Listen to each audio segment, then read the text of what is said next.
Relationship Manifesto podcast series. My name is Chris Smith, known as Shamblesguru on the interweb, and I'm here with Dr Stephen Whitehead, talking about his book called The Relationship Manifesto. And Stephen's an academic, an author, a relationship coach, and a researcher. And we're working through each of the chapters in the book, and we're now up to Chapter 3, and Chapter 3 is called Not All Relationships Are About Love. And I'm going to ask Stephen to do his elevator pitch again. So for 60 seconds, give me your 1 minute elevator pitch. What is the chapter, Not All Relationships Are About Love? What's it about? Well, this chapter reveals the 5 main types of relationships that are around. I mean, there may well be more types, but certainly there were 5 main types that I've identified. I talk about these 5 types, and I'm also making the point throughout that relationships, not all relationships are about love. There's many other factors that come into relationships which we have to consider. So not always are love relationships the ones we need at a particular time in our life. So this is all coming out in this particular podcast. Okay, so the five different types. Before you actually tell us about them, the types, 5 groups you've identified. Is there a reason for you doing them in the order you're going to do them now?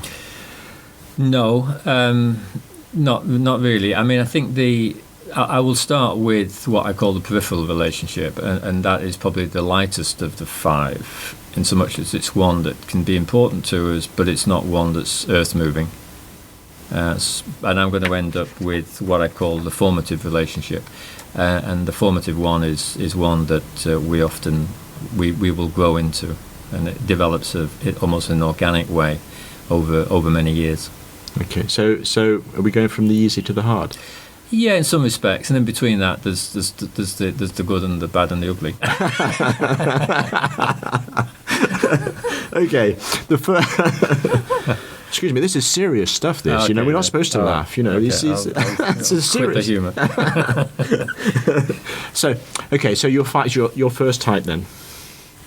Okay, I want to just make this point that this important truth about relationships and the world of love and romance is that there are these different types. Some of them are unsettling and intense. Some are smoother and more predictable. It's important, though, that we're able to distinguish between them, because when we're in a relationship, it's often very, very difficult to recognise just what it is we're into, because it can be emotionally overwhelming. Okay, so these 5 types. It's also important, as I'm revealing these, is to recognise which ones you might be attracted to, and which ones does you think your lover or partner think they're in. And that can also be an issue. So first of all, the one that I want to talk about is the peripheral relationship. And this is a relationship that's not central to your life or to who you are. It can be warm, lovely, and important to you, but it's not demanding. So this relationship is not so much about commitment, it's about convenience.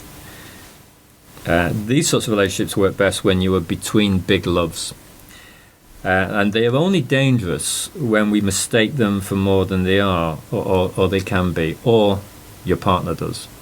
So you imagine you're in some big soulmate relationship, and it's not that at all. Actually, this is a peripheral relationship, which is right for you at this particular time. It's never going to go beyond that. It's never going to go beyond being a peripheral relationship. Now, we all need these, and these are great relationships to be in when we're younger, or when we're between loves, or when we're feeling a bit flaky or bruised from a past love. Yes. And it's a big mistake for men and women to go from one big love into another big love. There needs to be a transient time, moving from the big into something more peripheral. And these peripheral relationships, which can be often built more on friendship than sexuality, for example, or sex, or desire, or passion, they are very important. We all need them. But we need to be self-aware enough to know when we're actually in this type of relationship, or when we're... I'm curious, can you have more than one peripheral relationship going on at the same time? Can you have multiple? Yeah, you can have multiple peripheral relationships, and they may or may not have a sexual dimension to them, but what they do have is a strong component of intimacy. There's a lot of sharing, there's a lot of mutuality, these relationships are often quite balanced, quite equitable, but they don't. For whatever reason, there may be the great passion is lacking, and it's often that the people in these sorts of relationships are in a transient situation themselves. They may be physically moving. You might meet a peripheral relationship, say for example at university. Right. It could be someone you meet at work, but you move on, and they stay good memories. Yes. But they may even stay good contacts, yes. Particularly obviously the likes of Skype and email. But they aren't the big loves, and they're not the people we're ultimately going to settle down with and yes. be with for many years. You mentioned intimacy. Can I ask you about intimacy? I think how would you define intimacy? Is it just sharing and trust, or is there more to it? Well, let me give you an example in the peripheral relationship. And the one thing that many women like in with a man is relationship is to be able to share and talk and communicate, yes. and to be listened to, and to have their feelings respected and heard, and to have that that feeling of being valued. Yes. Now that all conjures up a sense of intimacy between the individual, and you often find with peripheral relationships that women, for example, will meet will be in these with what I call the teddy bear type of guy. This is one of the 27 types of men that I identified in my book, The Many Faces of Men, that came out in 2004. So the teddy bear type of guy is not one that's going to stir your passions necessarily. But it's someone it's nice to go out with, it's nice to spend time with. It's not an argumentative, difficult, emotionally fraught relationship. It's a relationship of sharing, and it's out of that mutuality, it's out of those calm waters that intimacy develops. And in those situations, if these teddy bear types of guys are often very good listeners, and they will respect and value the feelings of their partner, and yes. These work very well. But I say, don't mistake them for being the big soulmate relationships, because they're not. Okay, don't mix up your teddy bears with your soulmates. Absolutely, right? Interesting term. Yeah. That's okay. You can take your teddy bear to bed, but it's not a soulmate. Okay, but that's a bit too much for me, that one. Okay. And so your second type. Right, okay, now we're into the more of the ugly one. This is what I call, my first way of defining this when I was looking at these was the leech relationship, but you can also call it a draining relationship or an unbalanced relationship. Let's just stay for a moment with the unbalanced one, because that's less judgmental. The point about this sort of relationship is a very risky one, at least for one of you. It's a relationship that is badly out of balance. That is, one person is pulling more from this relationship than the other. One person is giving while the other one is doing the taking. These relationships suck a lot of positive energy from you, and they can be truly debilitating. They can be hard work. They can be emotionally fraught, and they can lead to all sorts of emotional baggage and damage. The point is that no matter how much effort you put into the relationship, if you are the one that's being drained, it's never ever going to work. You just give more and more of yourself to the point that you're emotionally and possibly physically exhausted. So it's not enriching. It will just emotionally and mentally tire you out. And it will also leave you unable to cope with a more positive relationship should that come along in the future. However, if you're the one that's doing the draining, if you are the leech, if you're the one that's creating the imbalance, you're taking rather than giving, then you have to recognise why that has come about, and you have to take steps to adjust. I have to say that individuals like that very rarely will be reflective enough to make those changes. They don't know they're doing it. They don't know they're doing it. It often comes from past situations. It might be born out of frustration or anger at something, nothing to do with your partner, but you carry it forward throughout your life, and it emerges in your relationships. These relationships are never easy. They rarely last, though unfortunately they can become addictive. And this is the trick, because I'll give you an example. Is a leech relationship is where there's, the man is violent to his partner. Okay, and there's a lot of male domestic violence. In fact, the home, I have to say, all the research shows that the home is the least safe place for a woman. It's the most safe place for a man, but it's the least safe place for a woman, simply because of the incidence of domestic violence now we have around the world. Now, if you've got a male partner who is violent towards you, abusive, emotionally and physically, then an observer might say, well, why are you in it? Why are you doing that? Why are you in such an unbalanced, draining relationship? But the fact is, unfortunately, that many women take that experience on themselves, feel guilty about it, feel that they're creating it, that somehow feel that if they love this man more and more, that this violence will go away. Well, of course, it never does, because the violence is not about the woman. The violence is about the man. Yes. And this also happens if it's the woman who's violent towards the man. I'm giving violence as an example, but any sort of draining relationship where emotional energy is being pulled away from one of you, and then that's a relationship that is damaging. It's what I call the ugly one. And we can all get into these, and often we can be moving into this sort of relationship in the early days, and we don't realise we are doing. But if you see this happening, then you need to sit down and talk to your partner about it. And if that doesn't work, then you need to go and you get maybe more professional counselling. For example, in the UK, you can go to organisations like Relate, but they are important because ultimately people get hurt. Yes. Denial sometimes is a symptom of this, isn't it? It is, absolutely, yeah. And why do you think that is? Is it a self-esteem thing? Is it I don't want to admit that I'm in a relationship which is not working because I'm half of that relationship, and if I admit that, I'm admitting defeat myself. Is there an element of that? I mean, one of the points about relationships is that women often be the ones who take on the emotional labour for a relationship. They will be the ones who take on the emotional responsibility. Yes. And they will be the ones who feel upon themselves that they've got to make it work. Yes. This comes along with ideas around men and masculinity, that men are emotionally almost dysfunctional or unable to cope with the subtle intimacies and dynamics of relationships. So it comes down to women who do the emotional labour.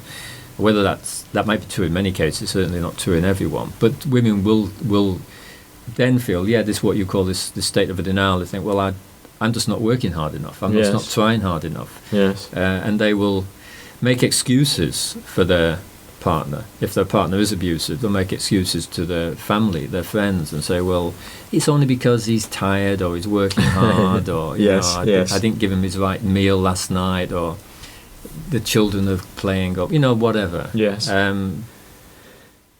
Ultimately, all those sorts of excuses come back to this situation where the person who is being drained feels they are responsible for this situation. Yes. And the person who's actually doing the draining, what is referred to in some quarters is the vampire, almost like this leeching away this energy, this positive energy.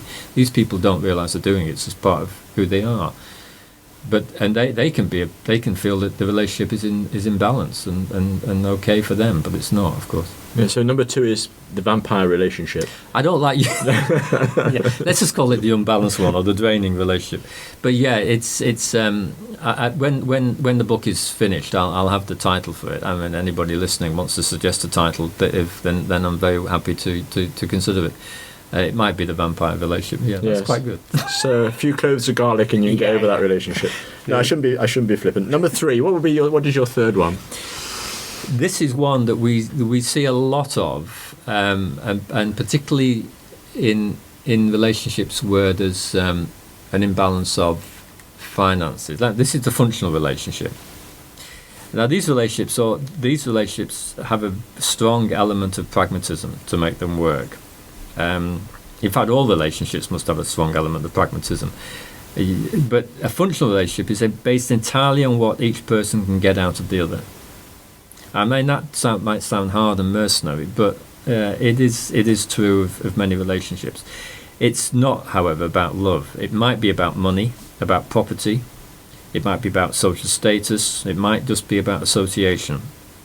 These sorts of relationships, the functional relationships, are invariably gone into because of an instrumental assessment by one or both partners that this is what I want from him or her at this time in my life. It's not based on mutuality, equality and accommodation. But these relationships, ironically, can last. as long as the functional aspect, whether it be money, social status, or whatever, is working and ticking over nicely, then the relationship can continue. So they don't need to be necessarily wholly negative. And I see many of these types of relationship out in Southeast Asia, where for example, you'll get Thai women who will go into functional relationships with a Western man, or even another Southeast Asian man, who not necessarily love him, but they might give the impression, certainly give the impression of love, but it's actually based on functionality. You know, can this man provide for me? Can this man look after me? And it's understandable, but we have to recognise it for what it is, and not confuse it with a big love relationship. It is something that's based on functionality. It's not based on emotional need, and it's not based on love. It's built on almost you tick the boxes. Yes. Bang, bang, bang. This person ticks these boxes for me. The box of love is not an issue. That doesn't even emerge. But the box of can they provide me with money, social status, a car? Do they look good around my friends? Will my family approve? All this sort of stuff. These functional relationships are very common. And now I know all of us, to some extent, when we're thinking maybe of moving in with someone, going into some strong commitment, we will tick some boxes. But the functional relationship is entirely based on material or social need. So, makes me think, when you're talking, I've been thinking about, as you've been saying this, it's a bit like having a discussion with a group of people who you're trying to form into a team, that you're looking for different aspects of the team members to support each other. Like, I'm particularly good at this and I'm good at that, and somebody else is good, is a completer finisher, somebody is a good ideas person. Is that how these functional teams are? Do members look at the other partner and say, look, they have something that I don't have, and so we'll make a good couple for a while? Yeah. Right? I think both. I mean, for example, let's take an example of what we see here in Southeast Asia, where you've got an enormous age gap between the husband and the wife, and you might get a Thai woman living with or married to a Western guy. Big age gap. What does the guy get? Well, the guy gets looked after, basically, and the guy gets companionship. The woman gets also looked after. She gets companionship. She often doesn't have to work. She's in a settled, secure position, and there are millions of relationships like this around the world, not just in Southeast Asia. So, but it is, we recognise what it is. Love might emerge out of it, but it becomes functional, and it's a balanced relationship at the same time. These relationships are not out of balance. They're not the draining relationship. They're okay, but it's just recognising this is what we're in, and this is what we want out of it. Now, the other aspect was something you had said earlier about you can actually have, and I've seen this with people, particularly, men and women, they have what the 5 relationships I'm describing, they actually have maybe 3 of them with different people. So you have a woman, for example, who's got a functional relationship.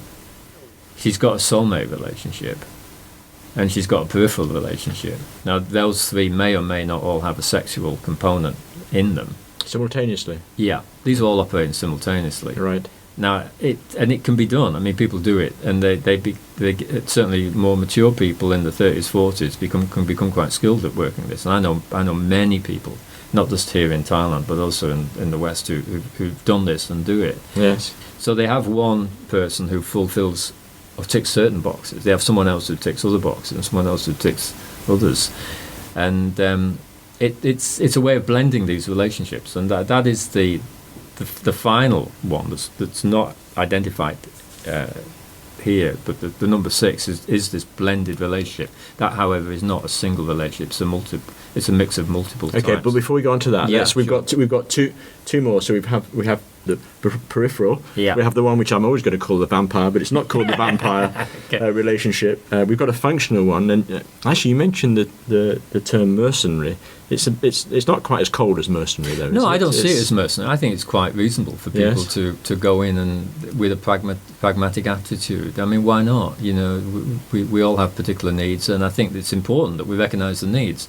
I think the only danger is when you think you're in a particular type of relationship and it's not it's not that, it's something else, and that's where this book, for example, that's where this book will help, because it will help you identify what sort of relationship you're in at a particular time. Yes. Not be under the illusion that it's something else. Yes. So your fourth type of okay. Well, relationship. this is the one that I referred to in the previous podcast, and this is the soulmate relationship, and this is the one that most of us were hoping to be in, and this is, you'll see it on. I was looking at the Guardian newspaper's online newspaper even today, and it'll say the Guardian said, like many of them, it said, find your soulmate, and it's this message we get endlessly from everywhere, from the dating agencies to the films and the books on love and romance, is there is a soulmate. Now, I've already said in a previous podcast, I believe that most of us, if not all of us, have the potential to find and have at least one soulmate.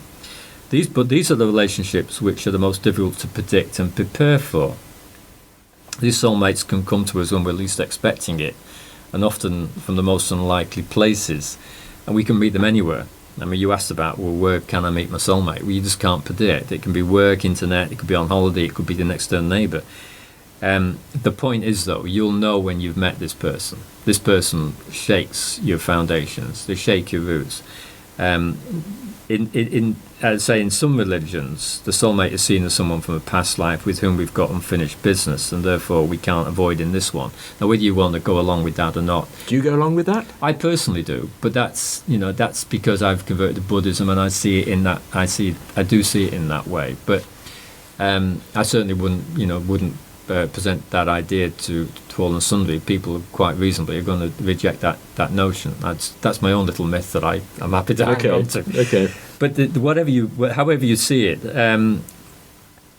it doesn't. This soulmate is a very powerful relationship. It's one that we're clearly going to get enormous benefit from. But you haven't got to imagine that the soulmate's going to be with us all our life, and you haven't got to imagine that we only have one soulmate. Much of this depends on us and how much work we put into relationships. One of the aims of this book is to show ways in which, like the soulmate relationship, is you can make it last longer. But these are the big ones. These big love relationships, they are highly emotional. They don't leave us untouched when they arrive, and they don't leave us untouched when we've finished. My advice to anybody who's in a soulmate relationship, you've got to try and finish this equitably. You've got to try and finish this on good terms. If you can stay friends with your soulmate, they're always going to be your soulmate. You're just not going to live with them anymore. And while you are living with them, they are people who they encapsulate every aspect of your being. It is the deepest possible form of love relationship. That's a soulmate. I'm still looking for the magic remedy to find one, though. And maybe we should start. You've got one. Oh, I have a soulmate. You have one. But according to an earlier podcast, there's a sell-by date. I'm not thinking the sell-by date for her. I'm thinking the sell-by date for me. Okay, well, right? So that's a soulmate. And the last one, the fifth relationship. Yeah, this is the formative relationship. And this is an interesting one, and it's not. I think to understand and recognise the formative relationship, you have to have been around a while. It's a long-lasting relationship for the simple reason that we grow into it. It becomes comfortable, and we become comfortable in it. We may initially start out loving our partner, but that love soon changes to become less intense and maybe less exciting. Many instances of the formative relationship, the sexual component goes or dies altogether. A strong formative relationship will grow, though, through care, negotiation. It'll go through learning and understanding of each other. These relationships don't have the intense emotionality of a soulmate relationship. In that respect, they are easier, less debilitating. But they do have balance and accommodation. The good side is that these relationships can just flow on and on and on through the years. Even if one or both parties go off and have sexual adventures elsewhere. Are you saying that in a good way or a bad way? I'm saying that in a good way, as I'm going to say later on in podcasts. I think monogamy is an overrated concept, but let's not move into that one for the moment. The formative relationship is one where we're comfortable in it. It's like putting on an old sweater, and you recognise it. You recognise each other. You're comfortable in the dynamics of that relationship, and it builds over the years. You often find that a functional relationship, for example, can grow into a formative relationship. It starts out functional and then becomes formative. That was going to be my next question. Because as you were talking, I was thinking, this sounds like a functional relationship. Functional formative. It's. Well, I think the difference is here is you start out in a functional relationship with this pragmatic, almost mercenary approach to it. Does this person tick the boxes? Yes, okay. And then over time, a form of love emerges, and this love is a deep sense of wanting to be with the other person, not wanting to be on your own, not wanting to split up, but at the same time, it's not. It's moved. It's got a love component in that maybe wasn't there at the outset. The problem with the formative relationship, it because it can often lack sexual passion. It can be one of those that leaves us looking to find that sexual passion elsewhere. And I'm going to say later on in this podcast, and there's ways in which we have to deal with it. Then there's actions we have to take to ensure that the formative relationship doesn't collapse because of the need for sex. One person or both parties have the need for sexual pleasure outside the relationship. It's interesting. I've got the 5 written down. I've been writing these down as we've gone through. And actually, if you took out relationship number 2, let's get rid of the vampires, but they only come out at night anyway, right? If we got rid of relationship number 2, 1, 3, 4, 5, peripheral, functional, soulmate, formative, almost sounds like an evolution of one relationship. They're all parts of just one relationship. You'd start off peripheral, then move into functional, then soulmate, and your twilight years are your formative. Is there any? No, I don't. What's your response to that? I don't agree with that. I think the peripheral relationship's never going to become the soulmate, and the peripheral relationship's never going to become is not gone into for functional reasons. The peripheral relationship is often it's a light relationship. It's one where there's the danger with the peripheral relationship is it looks and sounds and feels like love, but it's not going to last. It's only a momentary thing. It may be just for a few weeks, a few months. It might be for a year or two, but it's actually built on friendship. Actually, the functional relationship's more about friends than it is about lovers. The functional relationship's more about materialism than it is about love. The soulmate relationship is the one that you cannot avoid. That is the one that's coming at you and is going to be the overwhelming love of your life. And we're living, as I said earlier, we've just come back onto this point. Why is this issue important? It's because, for example, in the United States, life expectancy in the United States in 1900 was about 47. 1900 people lived on average to about 47, 48. That's in the US. Similarly in the UK. Now you're looking at your late 70s, early 80s. 20-year-olds alive today can reasonably expect to live into the 90s in the West, certainly, and in developed countries. The idea of till death us do part, well, it's not realistic. At least it's not realistic, and I would go even a stage further and even say it's not even desirable. So we're in the situation of different relationships, and I think many people will experience some of these relationships. Some people may experience all 5. But I'm also hopeful in all of this that most of us will also experience the soulmate relationship. I just don't believe that for most of us, that soulmate relationship is going to be till death us do part. Certainly not if you meet that soulmate when you're 25. Yes. Still looking at the list, the leech one, the vampire one, is the odd one out for me. The others, they look like almost.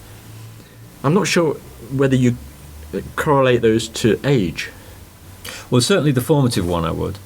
I see that relationship increasingly with people in the 50s and 60s, 70s and 80s. As you gather more wisdom as you get older. I think that is the case. And the other thing I would say about relationships, again, it's something I'm going to pick up on in later podcasts, is that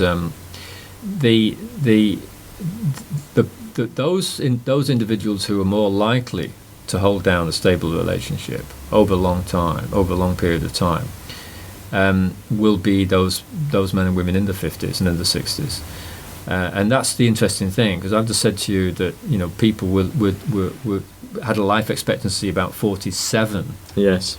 Just about 100 years ago. Yes. At 47, we're not even through middle age. Yes. Nowadays, so having relationships in the 50s, 60s, 70s. Is entirely realistic. I mean, my father's 90. His second wife died some years ago, and he's got a girlfriend of 75. So it's the longer we live, the more likelihood of us having different types of relationships. So the formative one is certainly one that's age related, more so than the others. Yes. Yeah. You hinted that there might be a sixth one. Yeah, well, this sixth one is one that I've come to see, and that is where I haven't got a title for this, and I'm open to suggestions of what you call it. This is a mixed relationship. It's a bag. It's like a chocolate all sorts. This is where the person has got a number of different relationships going on, and it takes a particular type of person to be able to do this. For one thing, they've got to be quite strategic. They've got to be quite manipulative. They've got to be. They've got to know what they want, and they've got to be able to see it in another person. This sounds like bad news is coming when you're saying words like that. Well, yes, maybe. This is not a person I'd like to be in if they're going to be. No, well, that's right. Sorry, I think. Keep going. Well, these sorts of individuals will be able to handle maybe 3 or 4 different types of relationships, and they may have 3 or what the outside world might see them, if they know about this, the outside world might see them as 3 or 4 different lovers, but actually it's not just that. At the same time, it's more complicated than that. These are not just lovers for the purpose of sexual satisfaction. These are people who bring different dimensions to that person's life. Yes. So you've got, we'll say, the architect of this, okay, has got maybe 3 different relationships on the go at once. One is a peripheral relationship, where he or she's got a friend, a companion, shares a lot of intimacies with, and has occasional sex. They've got a formative relationship, which has been going on for a number of years, where the sex is maybe not so critical, not so important, but they're very comfortable with this long-term relationship, and it works. They may not live with that person. This may be a girlfriend or boyfriend of long standing, and then supporting all this is a functional relationship, where there may be the legal wife or husband who holds it all together financially. Yes. Provides the house, the car, the income, and all the rest of it. And it's that, or even just looks after, is part of the parental role. Yes. So I'm just giving the example of a formative, a functional, and a peripheral. These are tricky to handle, but there are people who can do it. I know of one instance in the UK where a man actually had 2 wives, and he lived in one town at weekends, and he lived in another town about 50 miles away during the week. Yes. And neither family, and he had families in both, and children in both, and a house in both, and neither family or household knew about the other. Of course, it all came to grief eventually, but there are people who can do it. I mean, the emotional energy that's required to do that is awesome, but we're all different. Okay, I think you've just given a name for it. I think that's it eventually ends up in grief relationship. I was. Some listeners may know, but I've lived in Hong Kong. I lived in Hong Kong for an awful long time, And there were lots of cases there when China started to open up of Hong Kong, and it was a guy's thing, especially when they're travelling to the mainland a lot for work-related stuff, especially as they got closer to 1997 and Hong Kong went back to becoming a special administrative region. But they would have full families in the mainland, as well as their initial family, which was in Hong Kong. But as you say, eventually it comes to grief. You see a lot of it here. I see a lot of this, these mixed relationships here in Thailand. I remember one person, a friend of mine, a Thai man. He was about to get married to a beautiful young Thai woman. He was a lawyer, professional, and he came to me and said, "Steve, I'm looking for a geek." And in Thailand, the geek means boyfriend or girlfriend outside of marriage, and he wanted that sort of relationship along with his marriage. He was going to get married because his future wife fitted perfectly well with his social status. Yes, and his image, and the families were all very happy about it. But he also recognised he wanted a girlfriend, someone he could see at times who would be a little bit out the way, and she would not be one of his big soulmate or his big love of his life. It wouldn't be a formative relationship he had with this other person, with the geek, but it was part of the way he played it, and we always a lot of that out here. Yeah, sure. And it ended up in grief. I don't know. I have to ask him. Well, we've gone over a little bit in time. I need to go on a course on timekeeping. I think it's we've gone a bit over our 30 minutes, and actually. This will fit nicely because I wanted to ask you to define what you meant by love. You've mentioned that several times, but I've not because of staying on task, and especially not because the next chapter title is called "Love is Not What You Imagine." So, and that's hopefully going to allow me to ask you that question about defining exactly what you mean by love. So that's brilliant. Thanks again for sharing those. Thank you. And I hope listeners have felt it's useful. Don't forget, there's the blog. Relationship Manifesto.posterous.com, and there's the opportunity there for you to leave comments, and we do look at the comments, and we're talking about having one of the podcast series where we just respond to your comments, so please feel free to leave some there. Not only if you agree with what Stephen's saying, but especially if you disagree with some of the things he's saying as well. Of course. That's even better. So, Stephen, thanks very much. Yeah, great. Okay.